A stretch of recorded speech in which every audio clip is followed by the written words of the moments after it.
And it is now time to review CMLL Fantasticamania Mexico 2025 that happened on June 20, 2025. The big show that featured all the stars from AEW / Ring of Honor and New Japan as well. New Japan Pro Wrestling, of course.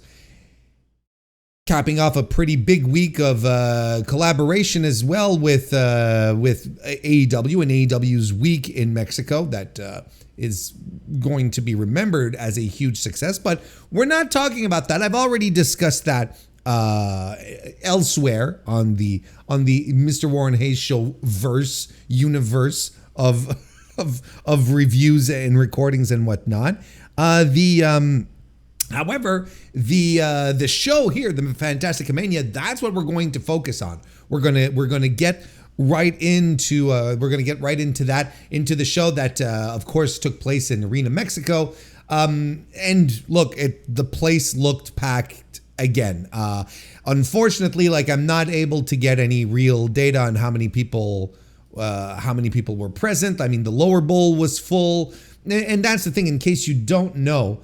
The lower bowl of Arena Mexico is the one that's tracked by Ticketmaster. That's the one that's really, really tracked, and the rest of the arena, all of the upper sections of Arena Mexico, those are all general admission and are much more difficult to pinpoint, essentially. So it looked like a really packed house, as they usually have on Friday evenings, and maybe they had even a little more. Maybe there was a little more interest per usual because all of the partners, the triumvirate. Well, I mean, I guess you could add Ring of Honor in there. Do you add Ring of Honor in there?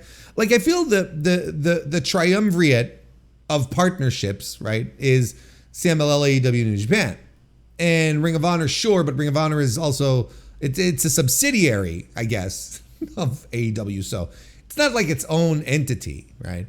And MLW is always cast aside on this. MLW had their show in Arena Mexico a couple of weeks ago, right? Maybe a month at this point. So they're happy, but they're not included in this this trinity, this trinity of promotional sharing. They're not they're excluded from this, obviously, even though CMLL holds apparently an extremely solid relationship with Major League Wrestling. Don't get me wrong. In these circumstances, it doesn't seem like they're very welcome. Or look, anyway, it just it's the kind of thing that I think about maybe too much, and ultimately doesn't mean much.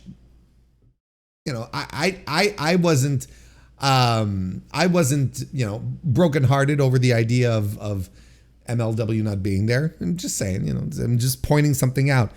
But look, I thought this was a pretty good show. I enjoyed it tremendously. I thought the back end of the show really delivered, which is, oftentimes the case in these Friday night shows over in Arena Mexico. You'll get some really solid stuff at the, towards the top of the card. And then, whatever happens at the bottom, is what it is. But it was a longer show. We got a full extra hour because we had, I didn't count this beforehand, 1, 2, 3, 4, 5, 6, 7, 8, 9 matches. Is that correct? Let me recount again because math is not my strength. 1, 2, 3, 4, 5, 6, 7, 8, 9. 9 matches. And, a lot of us were wondering, oh, well, none of these matches are going to have time because they're cramming 9 matches into the usual window. None of them will have time. Well, they fixed that by adding an extra hour to the show, which did really fix everything, quite honestly. Yeah, a terrific show of Lucha Libre and, all the partners getting some time to shine. I thought this was really good. And look, let's get right into it instead of just sitting around saying, oh, it was really good. It was really good. It was really good. Let's get into it. I don't know how many pithy thoughts I'm really going to have. There's a couple of points I do want to hit on. I have a couple of things here, but there's a lot of, even the really good matches, I don't have many thoughts other than this was terrific kind of thing, like, which happens a lot when I watch Lucha Libre. I'm like, this was terrific. This was really, really good, and that's all there is to it. Really, that's really all there is to it. Look, and I think what we're going to do is we're going to start with the main event and work our way down the card. And by doing that, you're going to get the example right off the bat of what I mean when Bandito and Hologram defeated the Sky Team duo of Místico and Máscara Dorada, which came to, I'm sure, a bit of a surprise to everyone. And look, this is a match where everyone is just doing really cool shit. Like, they're just going around doing some really good shit. And I got really invested real early into this match when Hologram and Místico started exchanging some moves back and forth at the very, very, like, early on in the match. Maybe not at the very, very start, but early on in the match. And they were so good. Like, they had the chemistry, the flow, everything was there. And I was like, okay, this really does rock what I'm watching right now. And then Bandito does this great, satellite Rana thing where he's just going around the world. He's doing it on Máscara Dorada. We get a bunch of dives, of course. Místico does his spinning dive, a Fosbury flop by Máscara Dorada. That actually friendly fires Místico. He sort of, instead of landing on whoever was his intended target, I don't think the camera caught it, but he hits Místico himself. Hologram does this incredible springboard acai moonsault, like just absolutely fantastic. And Bandito moonsaults off of the post, which again, just tremendous stuff, of course, to the floor. Everyone is looking absolutely fantastic. We're getting stereo 450s by Máscara Dorada and Bandito. Oh yeah, that are doing. They're both working over their opponents at the same time, and they're landing these big moves at the same time. And they're doing pump kicks. Both guys go down. Portal bomb by a Hologram on Máscara Dorada.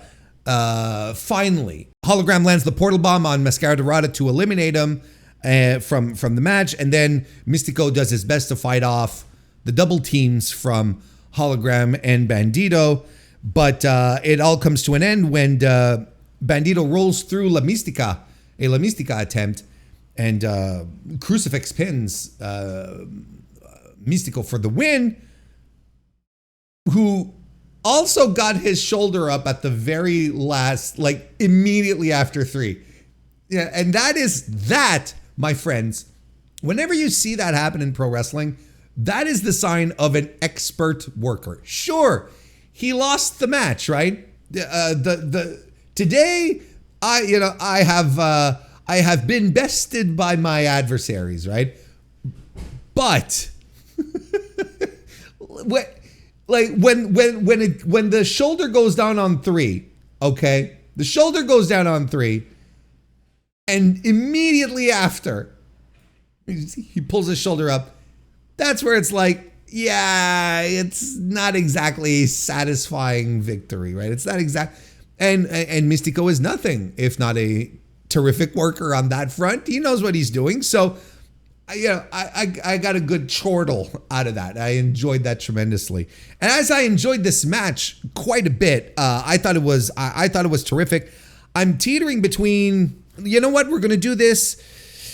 I think a 4.25 is where I'm going to go with this one. 4.25 stars on this one for my dopey little ratings. And look, this was terrific. It was great. It was a blast to watch.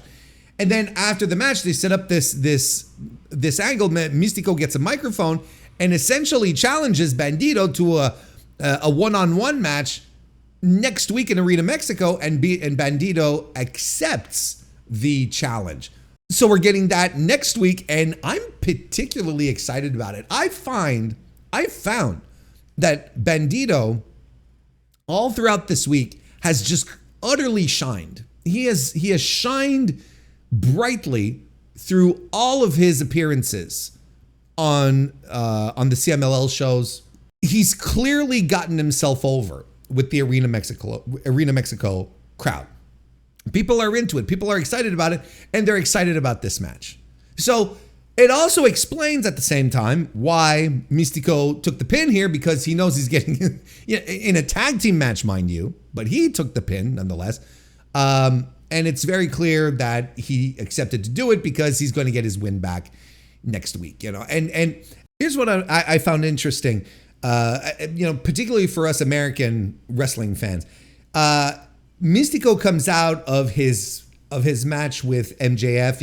He lost. He got kicked in the balls, and in the classic Rudo finish. And MJF won. Then he comes into, that happens on Wednesday. Then he comes into this tag team match on the Friday, and he loses again. And I'm like, look, he's taking these L's, and he's going to get a big W at some point, right? A lot of us are still believing that, feel, I should say, as opposed to believing. It's not a question of belief, but a lot of us feel that Mystico and MJF are going to have a match at All In, which will probably be an apuestas match, a hair versus mask match, most likely. And if Mystico is racking up these W's, these L's, I should say, then maybe that means where, because he lost, he won against Max, but it's as they say, a Pyrrhic victory. He didn't, he got stomped on, he got double teamed, whatever. It's not, it's not a glorious victory. So he's going to want to get his heat back. He's going to want MJF to get his comeuppance. And I think that would be a tremendous match to put in at All In Texas. I think I think this is a match that draws in, a substantial amount. Let's not put a figure on it, but a substantial amount of Lucha fans. I think this is big enough to get some Lucha Libre fans interested and maybe buy a ticket and come check out the show because of, geography, because of where Texas is located. So I think that, I kind of feel that's probably where we're going. They could also do the apuestas match later. They could do it in Arena Mexico. They could do it at the Aniversario show later this year, right? That'll be one hell of a build, but they still could do that. But I think they're going to blow it off I think they're going to blow it off at All In, and that's why Mystico's been maybe looking a little, been taking a couple of L's here, because he knows he's getting everything back, and he's going to get a big scalp, literally, by shaving MJF's head bald, which is going to be a sight to see, and I have no doubt Max is going to be super into that. Yeah, so just a thought like that on the side, but tremendous match. I thought this was a lot of fun, a great main event to close out the show. Not my favorite match of the show, and probably there's a chance that my favorite match of the show might surprise you. It might. Actually, I'm kind of surprised. I'm kind of surprised at how much I liked it. Well, but we'll get there. We'll get there. This was fantastic. I thought it was a blast. Ricochet defeated Volador Jr. Volador Jr. here kind of had to play the technical role here. He's typically a Rudo in the regular environment, but he kind of had to dial it down because, boy, oh boy, Ricochet was full-on court press being the heel here. There was no really room to maneuver, and they really didn't do the, two sneaky heels doing this. No, Volador ended up adopting more of a technico side here, which I think kind of worked to the detriment of the match. I don't think it was as interesting as it could have been. The match overall was very good, don't get me wrong. And Ricochet it kind of felt like a showcase for Ricochet, because he's doing all sorts of incredible athletic moves. He's landing on his feet after eating a top rope Frankensteiner by Volador. He's doing the flying tiger space drop. He's really flexing his muscles. He's really going out there and having a match in Arena Mexico with another great high flyer that, not that they were incompatible. I just think, this match missed a gear. They only had 10 minutes too. If you had decided to make this a lightning match, that would have been fine. But I enjoyed it. I thought it was good for what it was. Ricochet gets a sneaky low blow in that the ref doesn't see and ends the match with the spirit gun. Extremely solid match with and excellent work by Ricochet. But I think myself and probably a lot of other people were expecting a little more out of this. And look, I don't know if they were cut for time. I don't know because there was ceremony throughout the match as well. Like they had before the Yota Tsuji Yota Ultimo Guerrero match. They had like the ambassador of Japan in Mexico come out to say a few words. Maybe he went long. Because when they passed the mic back over to Salvador Luteroth, he kept it super quick. It's like in and out, we're gone. So maybe the Japanese ambassador cut into Ricochet and Volador's time here. But look, nonetheless, I enjoyed it. I thought this was excellent work again by Ricochet, but it truly was a showcase for him. I'm going to give this 3.5 stars. I also think that I think that Volador not working Rudo, I think it also hurt the match, but I understand, Lucha is a little different. They don't do the shades of gray stuff really. You got the good guys and the bad guys, right? I understand that he felt like he had to work that way. It might have been a little more interesting if not, but this was good. And I gotta say, for all of the typical losers, who say that, Ricochet is a failure, couldn't cut it in WWE, he's out there in the minor leagues and whatnot. This guy is absolutely gobbling up every moment that he's been wrestling since leaving WWE. He has been enchanted, enthralled, thrilled, and you could see it in his face again in Arena Mexico. He's like, to him, he's like, holy shit, dude, I'm wrestling in Arena Mexico right now. I'm ready to go all out here and just put on a great show. And he's been enjoying himself. Look, he's likely made a shit ton of money already with WWE. And for all intents and purposes, he seems to have been very smart with his money at the same time. We're not in the era of wrestlers, blowing all of their money on pills and blow anymore. He legitimately seems to have been very smart with his money and everything he's been doing since leaving the company.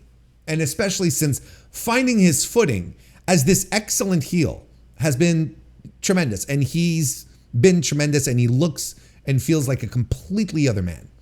Can you just think about, the Ricochet who'd come out on Monday Night Raw or whatever, and his entrance theme would begin with an actual Ricochet bullet sound because Vince McMahon, right? Think about that guy. No personality, just smiles. And think about this guy here.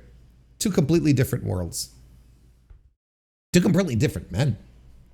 But they are the same men. Then we had Neon defeating Kevin Knight in a lightning match. We actually had a lightning match here. This was all right, but not great.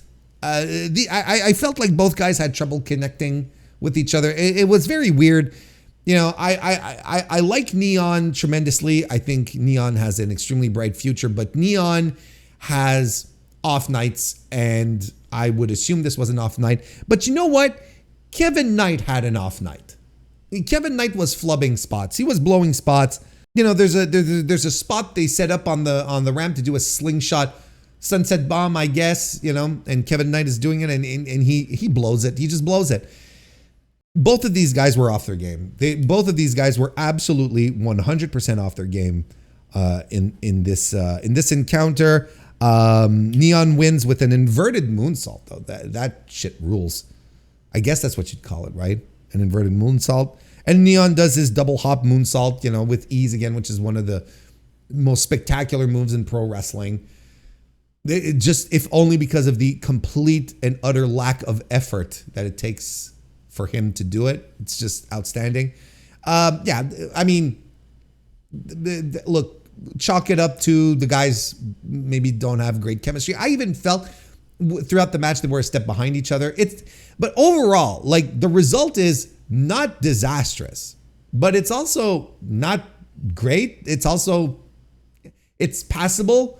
I'm gonna, I give it the good old 3, the good old flat 3 on this one. Could have been higher if the work had been tighter. Definitely would have been higher if the work had been snappier and faster. But listen, it's too late now. It's too late now. 3 stars for me. Then we had the trios match where Hiromu Takahashi, Shingo Takagi, and Titan teamed up as LIJ effectively for the last time ever to defeat the United Empire trio of Francesco Akira, Templario, and TJP. After everything that happened with TJP and Jeff Cobb and the United Empire and whatnot, it is hilarious that he is still considered part of the group. It is hilarious, and he comes out without a single speck of green or gold on his gear, on his entrance gear. And this is a guy who was decked out, right? He'd be flying the banner. He'd have it all. You kind of wonder how awkward it gets, I'm assuming Templario is, he's the new guy in. He's the new guy in, and the rest of the friend group had been fighting, right? But he arrived just a little bit before the friend group started fighting. So he doesn't know all the drama. He doesn't know, who likes who and whatnot. He's just happy to be there. He's like, hey guys, thanks for inviting me into the friend chat, He's just happy, happy to be there. He's got some opportunities. Hey, I'm aligned with these dudes in New Japan. And then he realizes, oh shit, what did I just step into? What the fuck did I just step into here? So he's probably like, okay, hey, how you doing, TJP? I have nothing to do with what's been going on, right? Whereas Francesco Akira, he's probably very deep in it, and he was his tag team partner for a long time, so it's probably a little, there has to be some awkwardness there. Yeah, look, TJP and Templario, they're strong tag team champions, right? And New Japan strong tag team champions, not strong tag team champions. The New Japan strong tag team champions. So they have to coexist. But yeah, what was the last show I reviewed? The last USA show. I don't remember what I have some Resurgence. Was that the one? The one where they won the titles against the World Class Wrecking Crew, and Templario and TJP come into the ring, and they are barely they were barely acknowledging each other. So I'm sitting here saying Templario is probably not involved, but he doesn't have to be involved to feel awkward about it. Like he's probably been briefed at this point. Someone has told him, what's going on, or at least he read about shit on the internet, whatever. And he's like, oh, so this guy doesn't want to be in the group. Maybe TJP outright told him. It's like, look, this is just a payday for me. I don't want to be in this stupid group anymore, but the company won't book me out of it. And Templario's here. I just want to wrestle. I just want more bookings, pal. Don't ruin this for me, kind of thing. Yeah, I mean, look, this is exactly what you would imagine this would be. I mean, it's one of these classic, New Japan LIJ trios matches, which have always been highlights on every undercard that they've been on forever. And it's honestly one of the things I'm going to miss the most out of the group, because their trios matches have always been the trios matches that they've put on have always been blasts. So that's going to be a bit of a disappointment. United Empire gets some great triple team offense though throughout this match. Titan is shining in this match. Of course, he's in Arena Mexico, so he's getting a lot of the spotlight here, and everyone's diving at some point in LIJ. Senton Atomico by Templario, Atopic Hilo by Shingo, Top Rope Senton by Hiromu, all to the floor, of course. Templario does this great outside in somersault slam, I guess you'd call it. It was fantastic. The United Empire guys do some dives as well, but at the end, all three of the LIJ guys are in the ring, set up each individually one guy from from United Empire to take their finish, and they all land them at the same time, except for Shingo, who's struggling to get. He finished with Made in Japan, right? He finished with Made in Japan, not the and not with the Last of the Dragon. And I don't know if he did Made in Japan because he couldn't lift Akira. He struggled. He and Akira struggled to make it happen. So he ended it with Made in Japan, and well, it is what it is at this point. He got off while Titan and Hiromu got their moves off, in perfect synchronicity. Shingo dragged along a bit. Fun. It was fun. It was a good match. I gave it 3 3/4 stars. I thought it was very good, in fact. And then at the end, Yota Tsuji comes out, to the ring to do one last fist bump, and Titan does the roll call, and effectively speaking, from this point on, that's the end of Los Ingobernables de Japón. We're done with LIJ moving forward here until Naito gets his financial backer to found LIJW or whatever. Probably not LIJ. That's probably a trademark. That's probably a New Japan trademark, right? It has to be. Anyway, that was a lot of fun. Yota, aka Yota Tsuji, defeated Ultimo Guerrero by a disqualification, though. We need to circle that. Of course, Yota Tsuji is plain old Yota in Mexico. That was his excursion name. So he visits back Mexico. He uses his old excursion name, but it's still very much the same guy. No, I'm correcting myself. This is not very much the same guy. Here's the thing. Here's what we had in this situation here. We had Yota Tsuji, who was alive and fired up. You have Ultimo Guerrero, who is the MLW, what is it? The middleweight champion. I think that's what it is. Their middleweight champion. And he's been so happy. He's been so proud to have this fucking singles title. All throughout this week, every time Ultimo Guerrero has been wrestling, all throughout the week that just passed in Japan, he was alive. He was into it. He was putting on the working boots every fucking night. And this is a guy, this is an older guy. This is a guy who picks his spots. He's like, he's entitled to that, whatever. But every night that I watched him, from the Tuesday show all the way to this Friday, he has been nothing but into it, excited. It's dynamic. This title, winning this MLW middleweight title, has absolutely reignited his love for what he does. And this translated into giving us a match here, which was hard-hitting, strong, that had all the makings of just this great fucking epic. And it came out of nowhere so hard for me because of the participants, because Ultimo Guerrero, you're kind of he comes in, he raises the roof, and you're kind of okay, well, you never know what level of effort you're going to get with him. And Yota Tsuji, who, if you listen enough to my other reviews and, the podcast and whatnot, how I feel about Yota. Great charisma. I think he's a vibes guy because I don't think he's a guy who can have consistently great matches. He's a guy who kind of goes through maybe some motions, he's, stoic and whatnot. And it's it doesn't always translate well. Here, he's going around, he's doing flips, he's diving, he's being super physical. He is slapping the shit out of Ultimo Guerrero in this match. And Guerrero, he's fighting back. He's getting the big chops in. He's doing avalanche gourd busters that Yota is just fine taking out, right?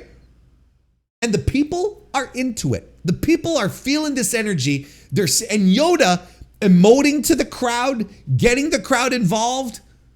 I'm sitting there and I'm watching. Where is this guy in Japan? I want this guy all the time in Japan. What are the parameters in which Yota Tsuji has to function once he steps into a New Japan ring that keeps him from being Yota? Yeah, look, I will take Yota any day of the week over Yota Tsuji, if that makes sense, and I think it does. If you've been following what I'm saying, I think it makes a lot of sense. And they're doing and it's a classic lucha match where they're, you've got the feeling out period. You're doing, they're doing some high speed, some dives, for the first like half of the match, and then the back half, they're just dropping each other. They're doing power bombs and avalanche power bombs. There's Falcon arrows. There's, these wild suplexes that Ultimo Guerrero's doing, and people, and they're kicking out, and the crowd is insane. The crowd is up on their feet. They're cheering for every kick out. They are so, and the Arena Mexico crowd makes this match even better. It's one of these matches where the crowd is just elevating this match and the guys are into it. And Ultimo Guerrero at some point, he's like, fuck this, kicks him right in the nuts. Just gives him a big old swing and lands his boot right in the no-nos. And flagrant foul, referee calls the match, Yota wins. But again, another Pyrrhic victory and another, a great Rudo finish, which really, the crowd was molten for the decision. They hated it, of course. It was so well done. Like, everything in this match ruled. It rocked and it rolled. And I'm going to be the high man on this. I love this match so much. Yeah, seeing Ultimo Guerrero being a better version of his recent self, right? And Yota Tsuji showing that he has the material to be better, to be a guy, to be exciting and dynamic. He's got it. He just showed it. So why doesn't that translate? If anything, it's going to make me grimace even more at New Japan Yota Tsuji when he starts wrestling his patterns again. Because I'm going to be like, fuck this. This guy can do so much better. I have seen it. I saw it with Gabe Kidd, but I saw an entirely different way of doing it with Ultimo Guerrero here. I'm the high man on this. This is a 4.5 star match for me. I thought this was fantastic. It's my favorite match of the show. And there's probably going to be some people going to calm the fuck down, Warren. Don't tell me to fuck down. Don't tell me to calm the fuck down. I can fuck down. I can fuck down with the best of them. But I will not calm the fuck down. What is, Warren, to fuck down? Listen, all you need to know is that if you tell me to fuck down, I'm going to fuck down and you're going to get fucked down like you have never been fucked down before. Go watch the match. It's absolutely fantastic. I am 100% okay with me being the high man on this, the very, very high man. But this was such a fun match. And, a lot of you know I like it when my matches get really physical and gritty. And there was a lot of this and there was a lot of that in this match. So, did pull on my heartstrings.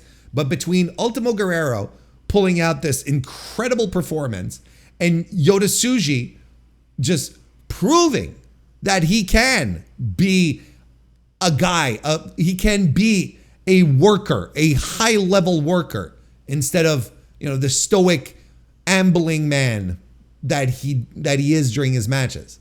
It's enough to elevate this match for me, plus the crowd, plus the action. My favorite match of the show. Mercedes Moné defeated La Catalina to retain the CMLL World Women's Championship. I thought this was good. I thought this was very good, actually. Good exchange between the two, actually, to start things off until Mercedes meteoras off the apron. She gets a good control segment as well throughout this match, like a really, really extensive control segment until La Catalina lands a pedigree on the apron.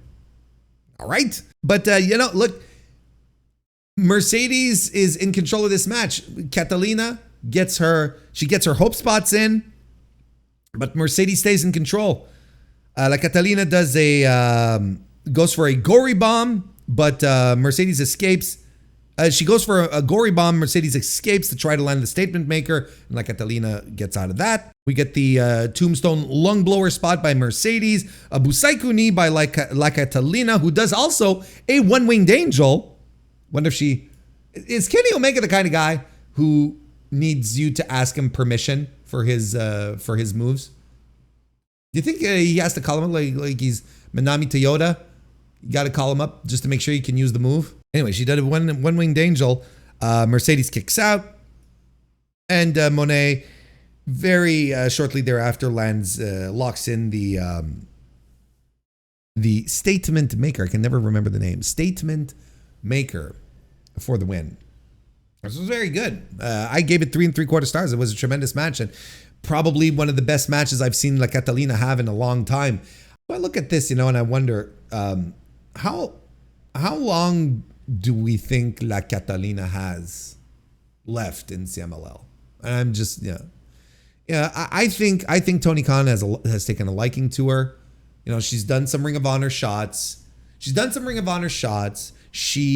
then he books this match here for Mercedes on the Friday. Well, I say he books it. They booked the match, but I'm sure like Tony was like, yeah, La Catalina's great. I'd like to see her, see her with one of the high level women of his women's division.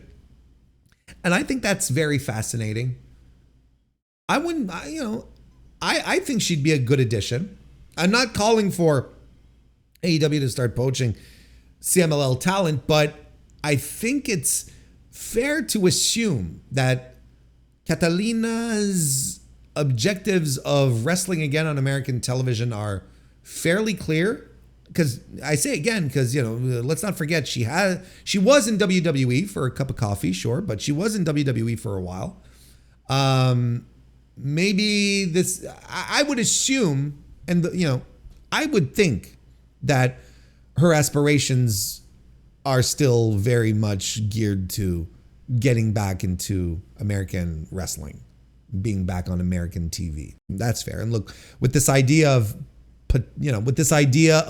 maybe getting some double contracts, between CMLL and AEW. Tyler Forness of The Good, the Bad, and the Hungry and we talked about it this past weekend when he popped in for a live stream. We talked about this idea of double contracts as a way for CMLL to be able to offer better money to their wrestlers without losing them outright to WWE. If CMLL were to sign double contracts with AEW with their talent, well, they're not losing access to that talent, which would be the case with WWE. With CMLL, they would at the very least be able, with AEW, CMLL would still have access to the talent. And, they can negotiate dates and appearances and all that stuff, right? So, is it that type of situation? Could that be something that I think she could be someone who could benefit from that type of situation is what I'm saying. I don't know if that's going to happen, though. This is pure speculation, of course. But there you go. Then we had the team of Magnus and Rugido, along with Defunto and Zandokan Jr., defeating the team of Crew, so of course, Action Andretti and Leo Rush, alongside Rocky Romero and Robbie X in an 8-man tag match, which was pretty good. I enjoyed it. 3 3/4 stars. I don't have many notes here. Very fun, high-flying match. Dynamic pace, great moves. Leo Rush fits in like a glove in CMLL. I love the fact that he looks like, I can't remember the audience had been chanting at him that he looks like, what was the guy? Camorli. I can't remember the guy's name. I'm sorry. But he looks like a Mexican pop singer. And people were chanting that at him. I think it was on Tuesday and whenever he appeared on in Arena Mexico. So they had that singer come to the ring with a t-shirt that reads "Not Leo Rush," and he gets into the ring with Leo Rush, and they're both like staring at each other. And you know what? They do kind of look like each other. Like it's kind of weird. Like it's not perfect clones, but they same stature, same hair, same. You're like, okay. I can absolutely see it, and they're both staring at each other. You know, they're doing the Superman meme, the Spider-Man meme with each other. What was the guy's name? Kalimba. Kalimba is the guy's name. Let's give some respect to him. Kalimba is the name of the guy, and yeah, he's a singer, a recording artist. I'm just looking at this right now on the internet.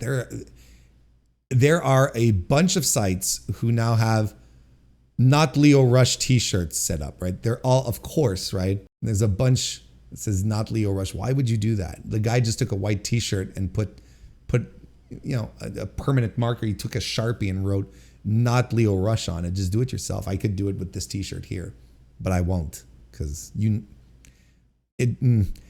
I think you will not mistake me for Leo Rush. I think the differences are pretty clear. La Jarochita defeated Thunder Rosa in another match. Very physical. Got a muscle buster in here, which she uses for the win, and which she did with a diving corner kick to finish it off. Right, if I'm not mistaken. Yeah, that was fun. That was a good match, and I gave it 3.25 stars. How about that? And the show opened up with Red Velvet defeating Kira. I do not remember watching this match. I gave it 2.75 stars. Look, I don't remember this match. I do not remember watching this match. And I'm looking at my notes and I'm taking, and it's like slow. They're both blowing spots. Okay, so I don't remember this match. There's probably good reasons why. It's probably already relegated to memory at this point. But even there, it's not relegated to memory. I can't remember it, right? You remember things in your memory. I think I just deleted it. I think it's just been mind wiped. I've made room for more important things to remember. I don't remember this match at all, but I gave it 2.75 stars according to my notes, which again says they're both blowing spots. It's also slow. Kira power bombs Velvet on the, what did I write here? Kira power bombs Velvet on the rail, which is a good spot, but then wipes out on a dive.